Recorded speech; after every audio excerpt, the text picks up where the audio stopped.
یہ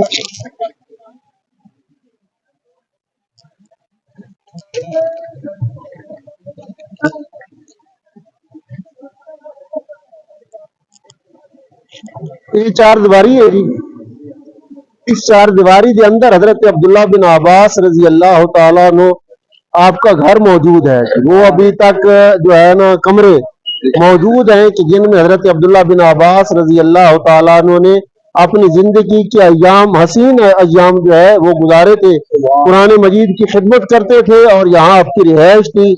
تو یہ کہہ لیں کہ ان مقدس مقامات کے اوپر قرآن مجید کا درس و تدریس ہوتا تھا ان کمروں میں، کہ جو آج کمرے آپ کو بنیادیں نظر آ رہی ہیں. تو ان میں جو ہے حضرت عبداللہ بن عباس رضی اللہ تعالیٰ عنہ شب و روز گزارتے اور اپنے شاگردوں کے ساتھ جو ہے آپ قرآن مجید کی جو ہے تعلیم اور تبلیغ میں جو ہے وہ مصروف عمل رہتے تھے. تو آج تو بظاہراً یہ آپ کو بڑے پرانے سے مکانات نظر آ رہے ہیں، لیکن اگر حقیقت نگاہ سے دیکھا جائے تو قرآن کا نور آج بھی ان مقامات کے اوپر برس رہا ہے. یہ اب چار دیواری آ گئی، اس میں آپ یہ مکانات ملاحظہ کر رہے ہیں.